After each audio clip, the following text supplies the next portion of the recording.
Hello, I'm Dr. Atak. Welcome to my channel. Today, I want to invite you into a conversation that goes far beyond psychology, motivation, or self-help.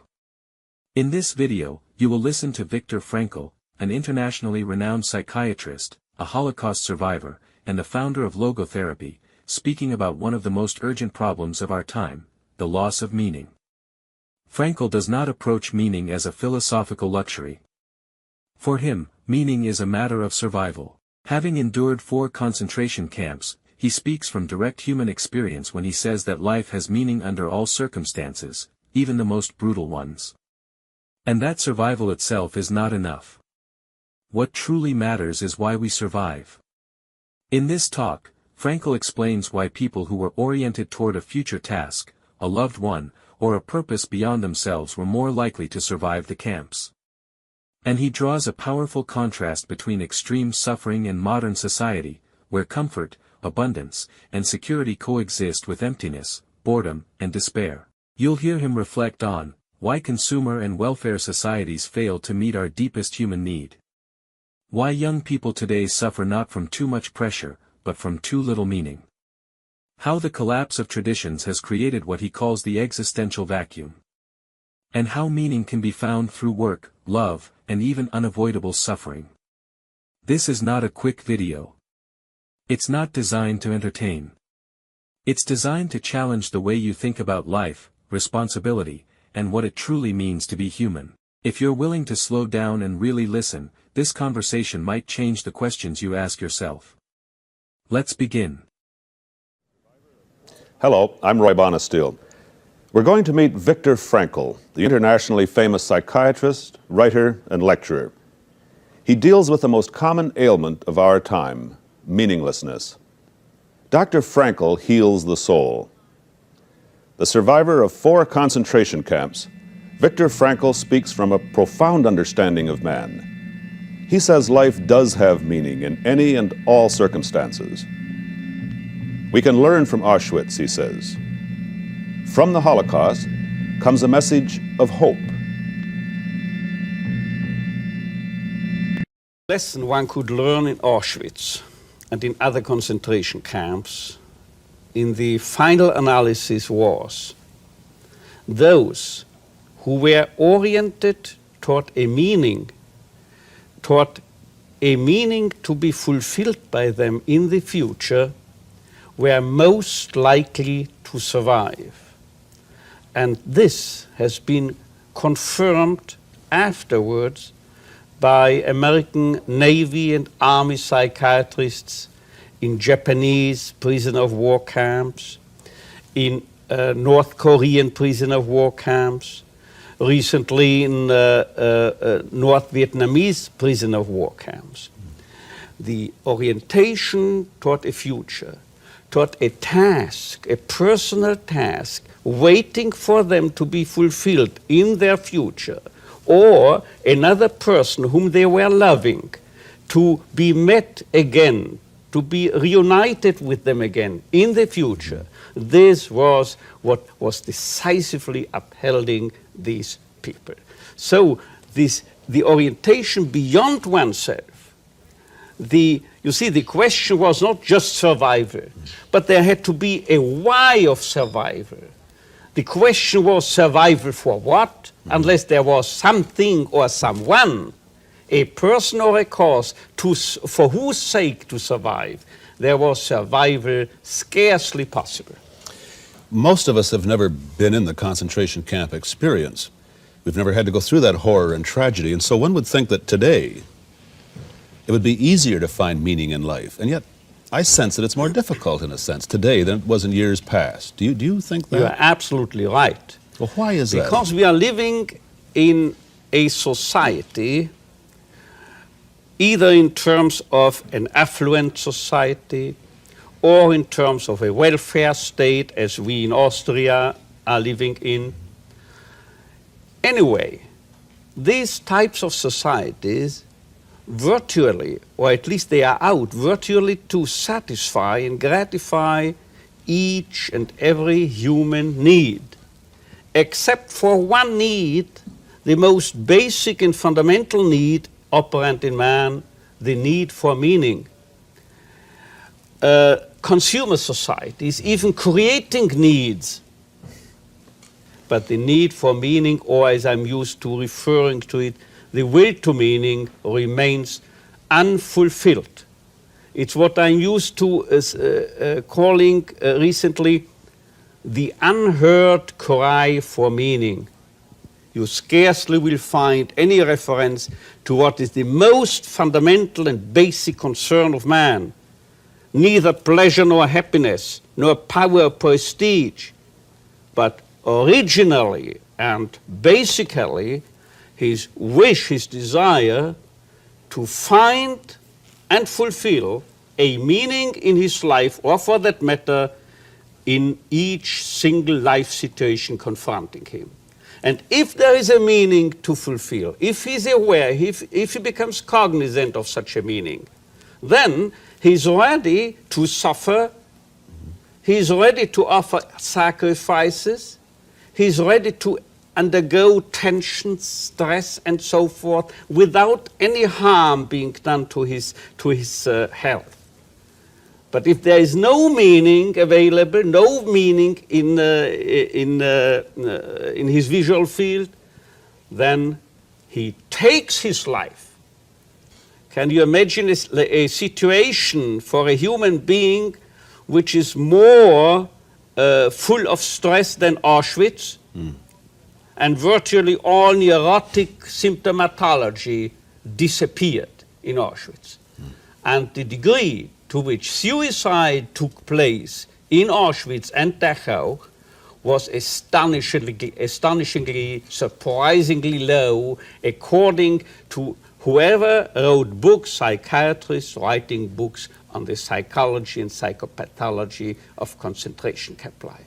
And on the other hand, in the welfare state of Austria, a teacher showed me a list of questions his students, his pupils, were allowed to ask him, and you know what was top ranking on the list as to the frequency of the questions?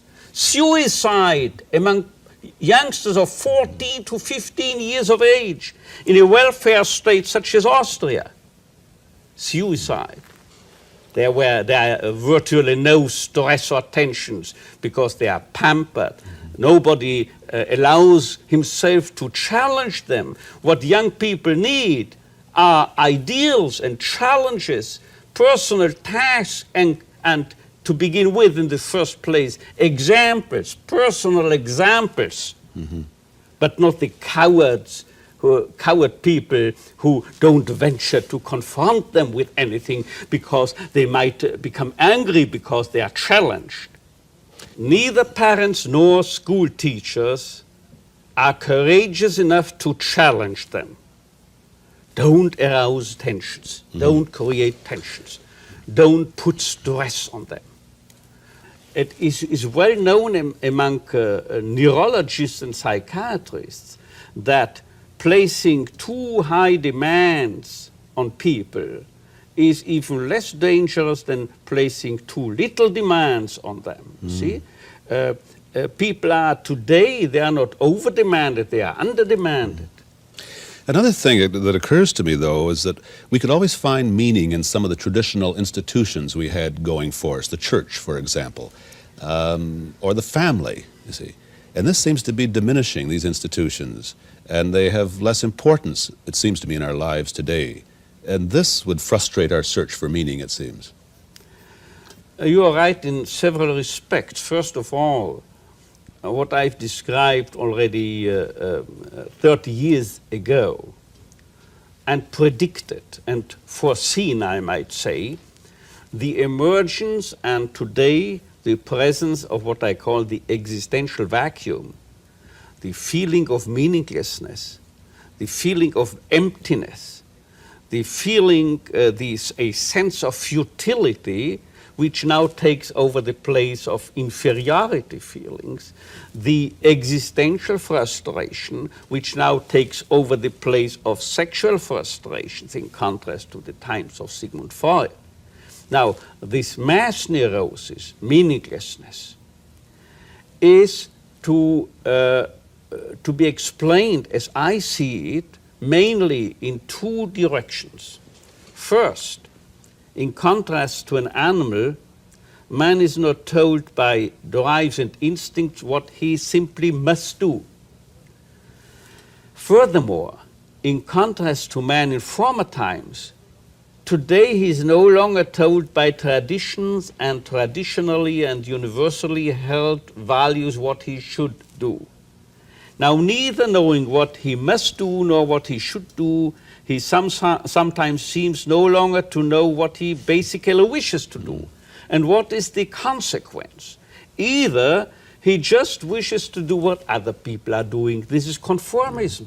Or else he just does what other people wish him to do. And this is totalitarianism. Now, this is the origin of the existential vacuum.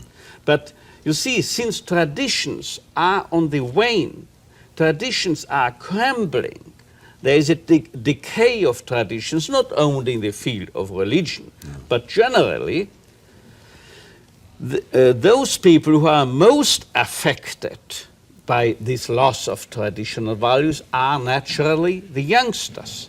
But in terms of our traditional values and our religious institutions on the wane, as we say, can one find meaning in life without a faith in God? Meaning can be found by each and every person, also by a person who is not religious. I would concede personally, admit that it is easier to find meaning in life if you are a religious person. But on the other hand, I would have to add, to push forward immediately by adding that what can you do? You cannot command, you cannot order anyone to believe. No. You see? Belief must, or faith must grow within yourself organically. You have to let it go. You just shouldn't contribute to the repression of faith. But in principle, each and every person can find a meaning in life.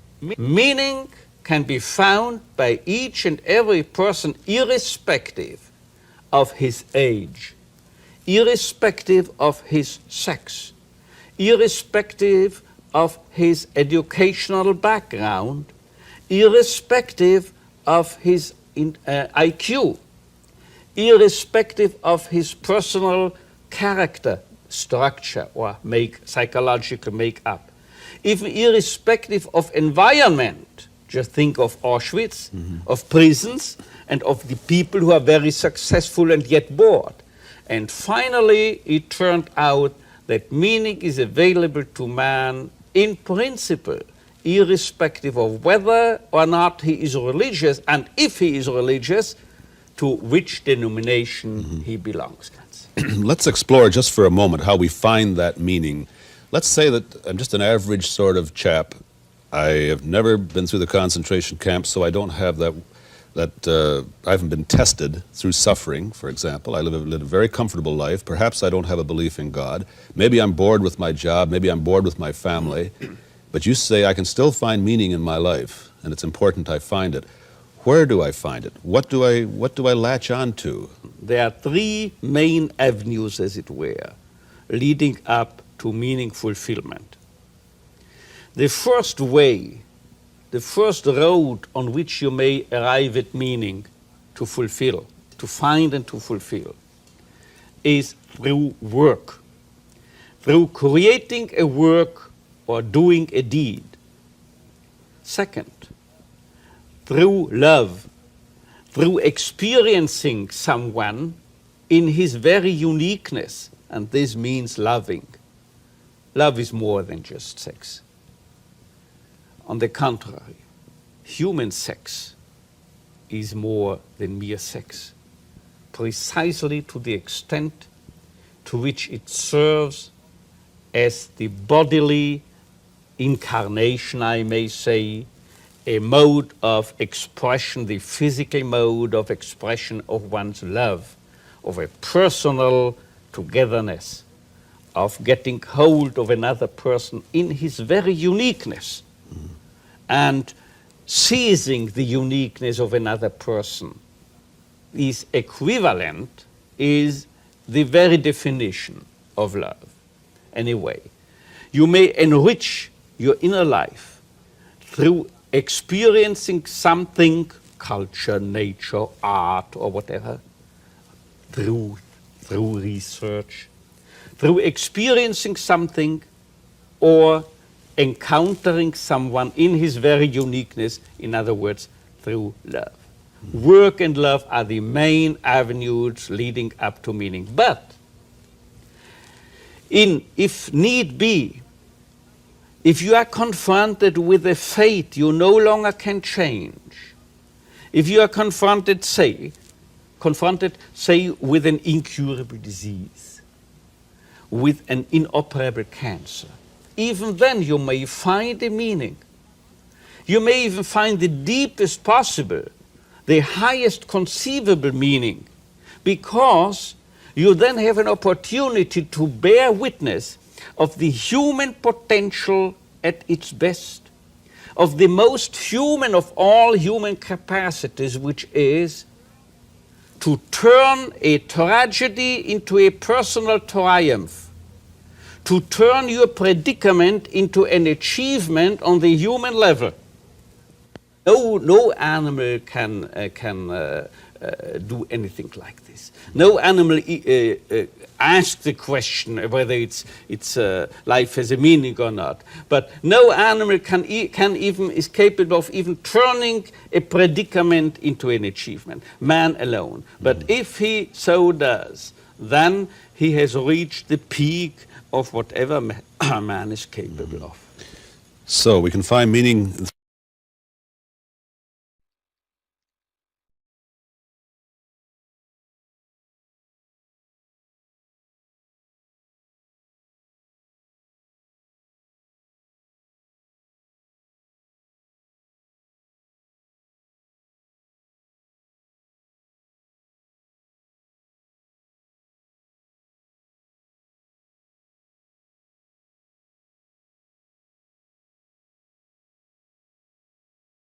go or perform surgery. But after all, rumors are present to the effect that in the final analysis, man is a mortal being.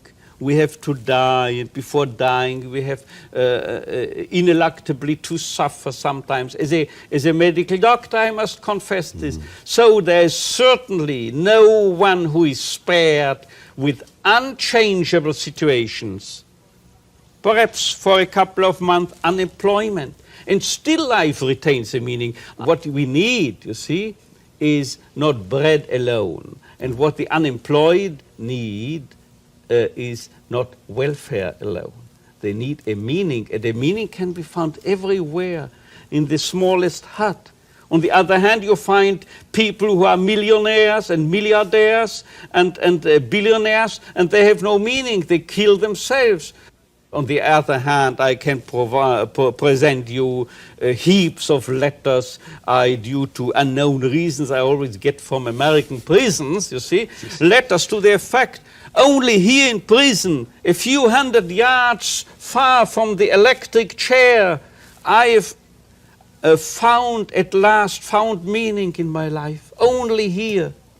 And even more, people say, I'm happy, I've made peace with myself and my life right here in prison under these conditions. So that now we might understand how come that I was justified in saying meaning can be found irrespective even from the environmental situation of a given situation. It depends on yourself.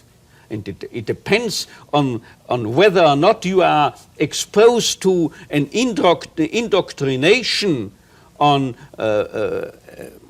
American campuses or on analytical couches, an indoctrination to the effect that man is nothing but a mechanism, man is nothing than the outcome outcome of conditioning or psychodynamic processes. Man is nothing but just a computer. If you indoctrinate people along these lines, small wonder if they are purged out from any enthusiasm or idealism. What is necessary is to think great of man. At my age of 72 now, a couple of years ago, as see, whenever I was in California, and once my flight instructor here to wind up here, and you have a crosswind condition, you will fall prey to a drift and land south of that place. Right. So you have to intend compass direction north of the place of destination, and you have to embark on what we pilots call crabbing, you see? And it's the same with man. Mm-hmm. If you see man that high, you see, you are corrupting him. He will deteriorate. He will become worse. He will drift, as it were, morally. Mm-hmm. But if you think of him high, then you make him arrive where he can be. In other words, if we take man, listen, if we take man as he is, we make him worse. On the other hand, if we take him as he should be, we help him become what he can be. But this is no longer anything my flight instructor has told me, but this is a verbal, literal quotation from Goethe. Doctor, you very much underline the theme of our series, and the title of the show is Man Alive, and it seems to me that for man to be fully alive, he has to find this kind of meaning that you're talking about. And yet there are people who go through life feeling, well, I can make out in this life, I can exist in this life, I can make do because there is an afterlife, there's something better I'm going to. And yet he's not really living to his fullness here, is he? Certainly not. But we have to try, the problem is to maintain the potential meaningfulness of life in spite of its transitoriness. So many patients have confronted me with the question, but doctor, after all, everything will be over. Everything is transitory. And then what meaning will remain? And as I view it, I am used to saying, what is transitory are only the potentialities, are only the opportunities to fulfill a meaning, being by doing something, being by loving someone, being by shouldering courageously and honestly a suffering you cannot avoid, and even facing your death in a dignified manner, in your style, as it were. Mm-hmm. Before we end, I'd like to leave you with a few questions, not to answer quickly, but to sit with. Viktor Frankl reminds us that meaning is not something we are given. It is something we are called to respond to. So I'd like to ask you, what gives your life meaning right now, not in theory, but in your daily reality? Is there a future task, a responsibility, or a person that pulls you forward when things get difficult? Do you think modern comfort makes life easier, or does it sometimes make meaning harder to find? Have you ever noticed that boredom and emptiness can exist even when nothing is wrong? And when suffering cannot be avoided, do you believe it can still be transformed into something meaningful? Frankl believed that life is always asking us a question. And that our responsibility is how we answer it, through our actions, our love, and our attitude. So I'm curious to hear from you, what do you think? Where do you find meaning? And what kind of challenges do you believe human beings actually need to grow? If this conversation resonated with you, feel free to share your thoughts in the comments. Your perspective matters, because meaning is never abstract. It is always personal. Thank you for staying with this video. Until next time.